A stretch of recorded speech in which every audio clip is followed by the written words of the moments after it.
Olá, está no ar para todo o Brasil, MP Cidadão, Ministério Público mais perto de você. E no programa de hoje, nós vamos falar sobre as mudanças do novo Código de Processo Civil, tendo como ênfase o que se ateve o Código de Processo Civil junto às questões relacionadas ao Ministério Público e sua atuação. Para esse programa de hoje, nós convidamos a doutora Maria da Conceição Lopes de Souza Santos, ela que é Procuradora de Justiça e coordenadora do Centro de Apoio Operacional das Procuradorias de Justiça. Também estará conosco o doutor Marcelo Pereira Marques, ele que é Procurador de Justiça e subcoordenador do CAU das Procuradorias na área criminal. E também a doutora Márcia Maria Tamburini Porto Saraiva, que é Procuradora de Justiça e coordenadora do Laboratório de Análise de Orçamentos e Políticas Públicas, o LOP, do MPRJ. Sejam todos muito bem-vindas. Esse é o programa de uma série que nós fizemos muito especial, com 3 programas abordando essas realidades relacionadas ao Ministério Público e à legislação tanto constitucional como agora processual. Eu queria começar esse programa com a doutora Conceição. Doutora Conceição, a gente tocou en passant, como diriam os franceses, em alguns tópicos relacionados ao Ministério Público e o Código de Processo Civil. Eu queria começar esse programa tocando um pouco mais nesse ponto. O que mudou no Código de Processo Civil que diz tanto respeito à atuação do Ministério Público? Bem, isso é da maior relevância, porque, na verdade, o grande foco hoje do Centro de Apoio Operacional das Procuradorias de Justiça é exatamente dar condição ao colega, ao Procurador de Justiça, que atua junto ao tribunal, que ele possa reconhecer essa nova forma de atuação, onde ele, além de ser um parecerista nos processos judicializados, ele também possa ser um agente construtor de novas jurisprudências, participar da construção dos precedentes e, além da construção, fiscalizar a efetiva aplicação nos casos em que sejam cabíveis.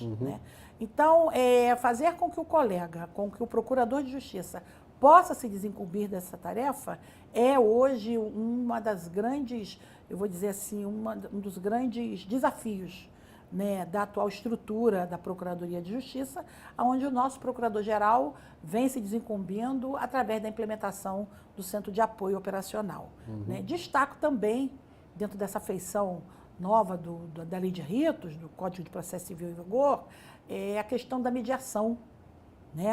Por quê? Porque isso também vem dar ao colega da segunda instância a possibilidade de atuar aí como um verdadeiro agente de mediação, procurando soluções conciliatórias dos conflitos, apaziguando as diferenças e contribuindo aí para uma justiça mais rápida e efetiva. Doutor Marcelo, você acha que vai ser tranquila esse novo formato de atuação do Ministério Público no segundo grau?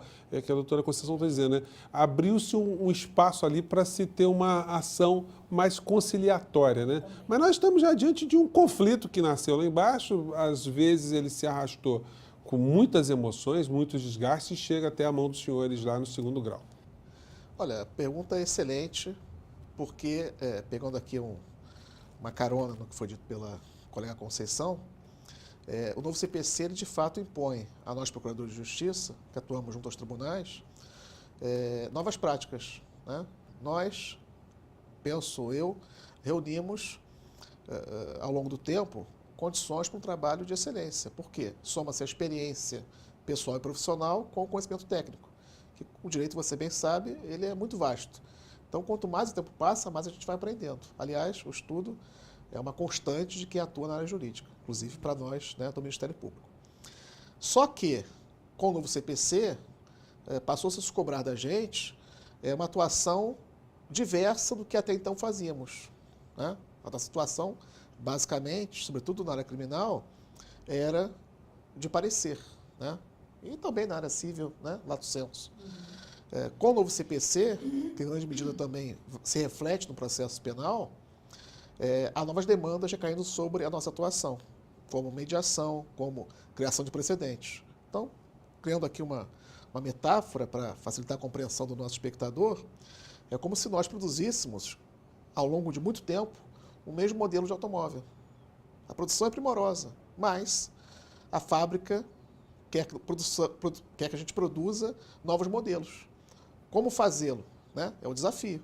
E aí que o procuradorismo, parece, tem um papel fundamental, que é de estimular os colegas a essa reinvenção e, mais que isso, capacitá-los para isso, né? Para que a gente possa realmente diversificar a nossa atuação, mantendo o mesmo nível de qualidade. Né? Está produzindo automóveis, né, hipotéticos, né, com a mesma excelência do que nós fazemos até então. Doutora Márcia, o Brasil vive uma fase de muita judicialização, né, das temáticas de uma maneira geral. Mas o Código de Processo Civil parece que abre uma janela para se ter uma atuação extrajudicial. Como é que é isso? Extremamente importante. Como a Conceição sinalizou, o nosso Procurador-Geral de Justiça, o Dr. Eduardo Gussen, criou também, no âmbito do Ministério Público, o projeto SEMEAR, que é uma realidade e extremamente exitosa. Código de Processo Civil, se a memória não me trai, no parágrafo único do artigo 3º, hoje não só estimula a conciliação, mas ele direciona a atividade do aplicador do direito à conciliação. E para que isso? Para evitar a sobrecarga do judiciário, o assoberbamento da máquina judiciária. E o Ministério Público tem atuado não apenas com o projeto SEMEAR, mas também, antes um pouco da existência desse projeto, nós já vínhamos no 2º grau ousando fazer isso. E de que forma? Atuando, firmando o termo de ajustamento de conduta no 2º grau. Talvez o promotor de justiça tivesse tentado essa iniciativa quando no 1º grau e não conseguiu. Se o promotor não consegue, isso não inviabiliza a atuação do procurador no 2º grau e de tentar repetir aquele projeto, ainda que o processo todo já esteja em fase final. O procurador de justiça converte o julgamento em diligências e tenta celebrar o termo de ajustamento de conduta. Essa é uma atuação extrajudicial e que auxilia em muito as partes do processo, porque evita recurso para o STJ, recurso para o STF, enfim, dá uma celeridade ao processo mesmo já tramitando em 2º grau. Quer dizer, doutora Conceição, a reforma do CPC nesse particular, então, andou bem? A nossa própria estrutura institucional, ela também vem se amoldando para alcançar esses objetivos. Eu diria que, junto a esse desafio de agregar os colegas numa atividade colaboradora, porque isso, olha, a demanda ela é tão complexa, ela é tão intensa, que nós vislumbramos hoje que só se fizermos uma atividade colaboradora é que poderemos ter elementos suficientes para desempenharmos no melhor estilo as nossas atribuições. E essas inovações, a despeito do Código de Processo Civil, para elas serem implementadas, elas também importam em modificações na estrutura administrativa. Nós temos hoje uma instituição onde a gente tem um viés administrativo também imenso. Nós temos hoje comitês, gestores, né, fóruns permanentes, isso tudo para se discutir como podem ser executadas essas novas demandas e o cumprimento das novas atribuições do Ministério Público. Isso aí já é um dado de política institucional administrativa que também precisa ser alcançado pelos procuradores de justiça. É uma nova feição do Ministério Público sobre vários aspectos. Bom, a gente vai falar um pouco mais sobre esse tema, mas a gente vai ter que esperar até o próximo bloco, a gente volta já já. Não sai daí.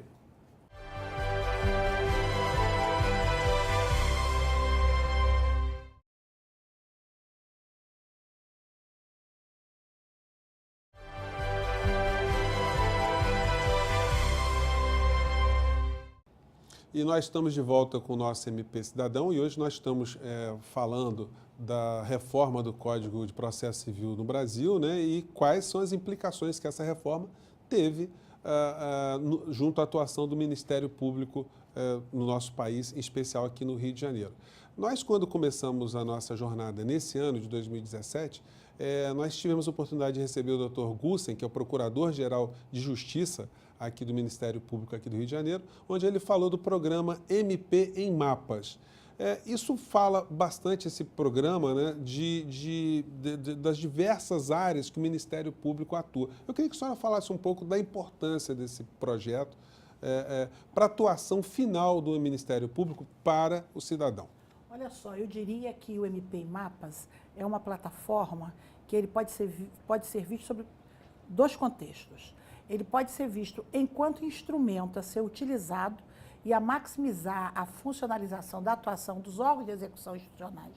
Por quê? Porque ele traz elementos, ele coleta dados que, em muito, facilita a atividade dos membros da instituição. Ele aproxima os espaços. Você hoje pode acessar dados de uma comarca do Noroeste, do Sudeste, dentro do seu gabinete e, com isso, ter uma atividade mais produtiva e mais eficiente. Além de trazer melhorias no âmbito institucional, e, na segunda instância, eu diria que, inclusive, nós temos dentro do MP Mapas resultados de ações diretas de representação de inconstitucionalidade, que é a atribuição exclusiva do Procurador-Geral, cujos julgamentos ocorrem no nosso órgão especial do Tribunal de Justiça do Estado do Rio de Janeiro, e os resultados estão lá disponíveis para todos os procuradores de justiça, porque, via de regra, esses resultados podem repercutir na atuação do procurador de justiça na hora de emitir o seu parecer.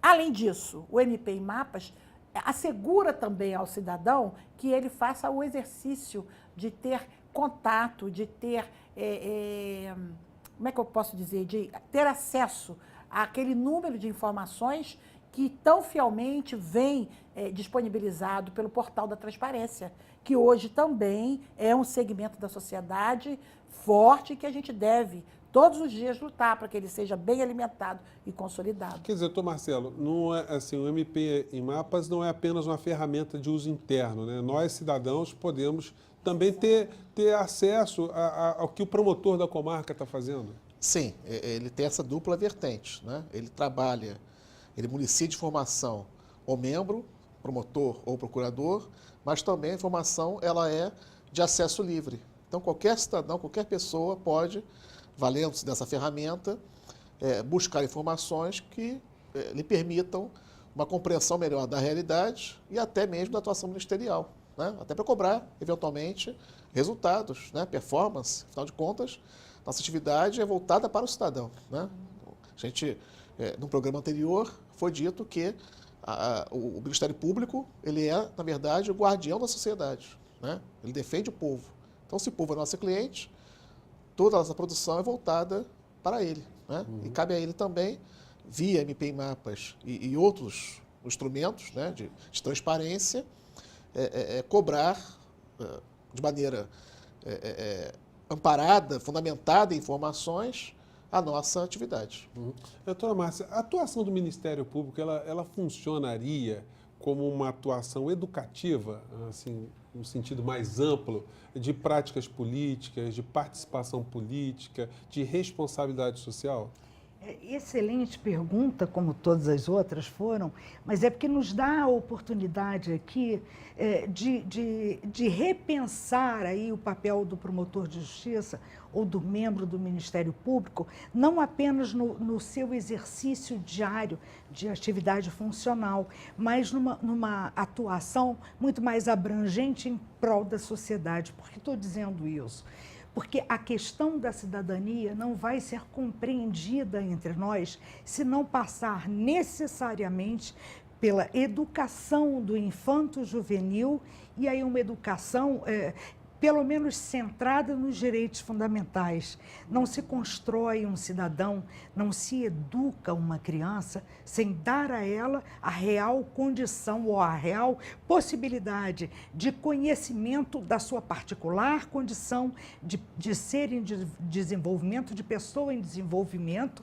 E, para isso, ela precisa, desde cedo, se familiarizar com os direitos que foram assegurados constitucionalmente, tanto a todos os indivíduos, quanto a criança em especial, quanto a criança e adolescente em especial.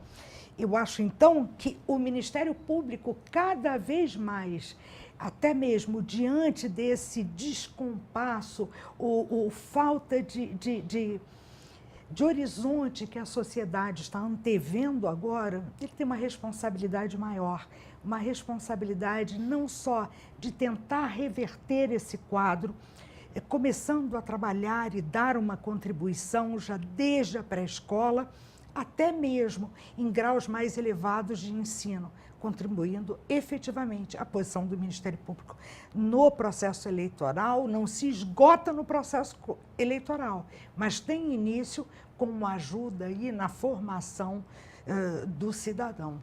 Isso seria uma atividade resolutiva do Ministério Público. É uma atividade extrajudicial, porque ela não é desempenhada na atividade jurisdicional, mas repercute uma demanda social de esclarecimento, de ajuda na formação do cidadão e certamente a influenciar numa sociedade mais justa e fraterna.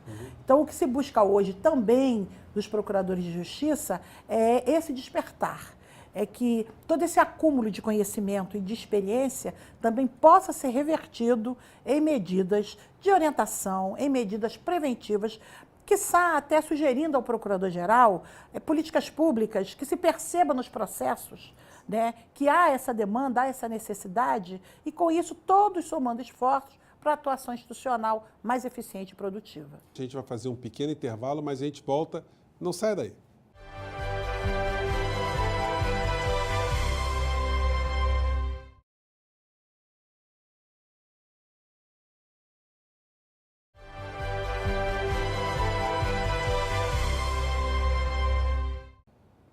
E nós estamos de volta com o último bloco do nosso programa de hoje, onde nós abordamos várias questões relacionadas à reforma, ao novo Código de Processo Civil, né? E o que disse o Código com relação à atuação do Ministério Público, sobretudo na segunda instância junto aos procuradores de justiça. Eu queria retomar esse bloco agora com a doutora Conceição. Doutora Conceição, o Ministério Público do Rio de Janeiro tem sido pioneiro em várias questões aqui. Eu faço programa há muitos anos aqui, e eu queria que a senhora falasse de uma outra articulação que o Ministério Público do Rio de Janeiro está realizando já no nível dos procuradores de justiça. Bem, nós hoje estamos todos empenhados em darmos uma identidade própria ao Colégio de Procuradores de Justiça, né, que é a reunião de todos os procuradores de justiça. Aqui no Rio de Janeiro nós somos 196, somos o segundo maior colégio do Brasil. Só estamos atrás de São Paulo, que são 298 procuradores. Depois temos Minas Gerais com 134, Rio Grande do Sul 104, se eu não me engano.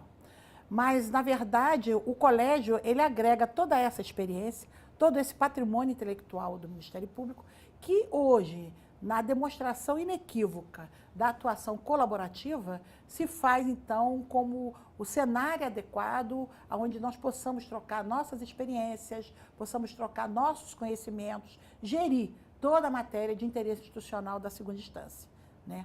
Temos também, em razão disso, tivemos recentemente, mês de agosto, né? Mês passado não, em agosto, fizemos o primeiro simpósio do Colégio de Procuradores de Justiça do Rio de Janeiro, fizemos lá no Museu da Manhã.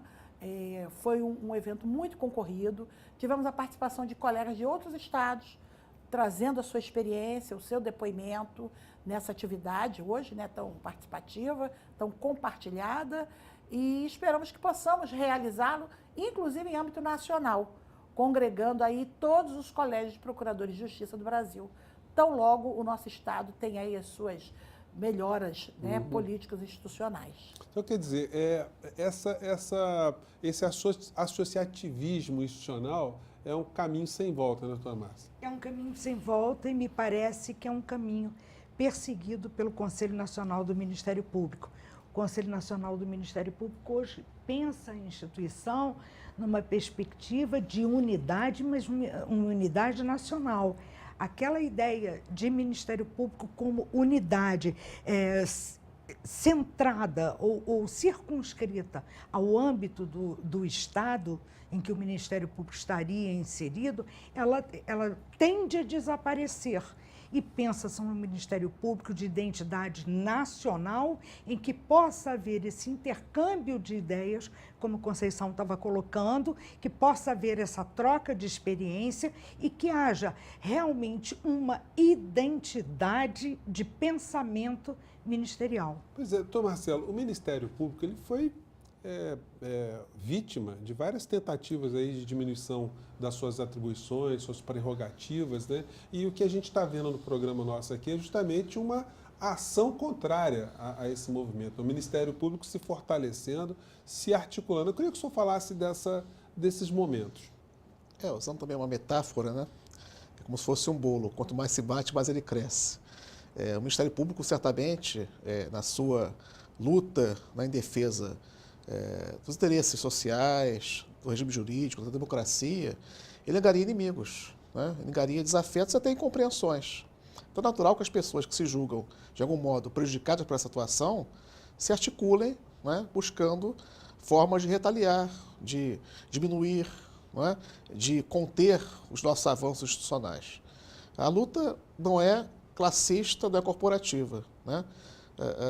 Me parece que hoje nós temos, na nossa realidade social, atores que são importantes para que, de fato, tenhamos uma sociedade mais justa, mais fraterna, mais próspera. E um desses atores, sem dúvida, é o Ministério Público, que não trabalha sozinho, trabalha articulado, né, outras esferas de poder e até de sociedade, com imprensa livre, né, enfim, dentre outros atores importantes, e que também no seu atuar interno deve buscar cada vez mais se planejar, se estruturar, se integrar, né? O MP, ele é federal e cada estado tem o seu. Então, é a partir dessa soma de esforços que envolve a todos nós, membros do Ministério Público, promotores e procuradores de justiça, que esses avanços que conseguimos para a sociedade se mantêm e, quem sabe, essa é a nossa luta, vão ainda aumentar. Doutora Conceição, para a gente finalizar, o que é ser membro do Ministério Público? Como é que a senhora se sente? O que a sociedade pode esperar do Ministério Público diante de tantos desafios que nós temos pela frente? Olha, ser membro do Ministério Público, como ser humano, é a realização de um sonho.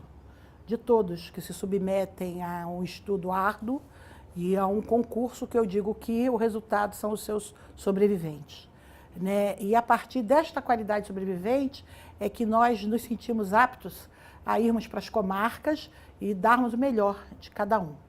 O que podemos esperar do Ministério Público é, sem sombra de dúvida, sempre o melhor de cada um de nós, no atingimento não só das responsabilidades institucionais, mas, sobretudo, do sonho de cada um de nós. E é uma instituição que eu só vejo fortalecida e que eu digo a você que das crises ela se alimenta e sempre se mostra ser indispensável, né, à sociedade. Só gostaria de destacar também que o mês passado estivemos no Congresso Nacional do Ministério Público, que foi em Belo Horizonte, do dia 27 ao dia 29, e onde houve a congregação de colegas do Brasil inteiro. E todos os temas que nós trabalhamos aqui nesses programas sobre o Ministério Público na segunda instância, sobre os procuradores de justiça, são temas que vêm sendo fortalecidos e eu acho que o resultado é profícuo. Viu? Então eu quero agradecer a oportunidade. E nós nos sentimos muito orgulhosos de estarmos fazendo o MP Cidadão, porque é uma janela que aproxima, né, a instituição do nosso cidadão e esperamos cada vez mais estarmos jogando luz sobre determinados temas e colocando o nosso tijolinho na construção de uma cidadania mais forte, né? Eu quero agradecer aqui os nossos convidados de hoje, a doutora Maria da Conceição Lopes de Souza Santos, ela que é Procuradora de Justiça e coordenadora do Centro de Apoio Operacional das Procuradorias de Justiça, do doutor Marcelo Pereira Marques, ele que é Procurador de Justiça e subcoordenador do CAU das Procuradorias na área criminal, e da doutora Márcia Maria Tamburini Porto Saraiva, que é Procuradora de Justiça e coordenadora do Laboratório de Análise de Orçamentos e Políticas Públicas, o LOP, do MPRJ. Você também pode nos acompanhar através das nossas redes sociais, mandar críticas e sugestões para o nosso e-mail, que está aparecendo aí na base do seu monitor. A gente se encontra na próxima semana. Um forte abraço e até lá.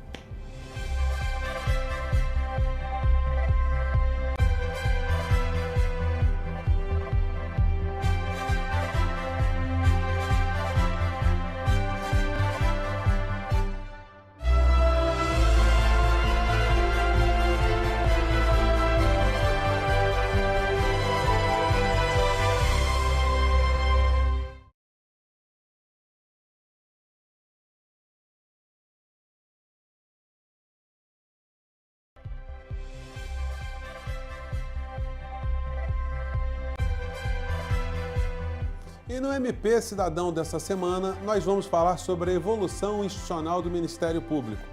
Para debater o assunto, nós convidamos os procuradores de Justiça Maria da Conceição Lopes de Souza Santos, Marcelo Pereira Marques e Márcia Maria Tamburini Porto Saraiva. Fique ligado aqui na TV Justiça. MP Cidadão é o Ministério Público mais perto de você.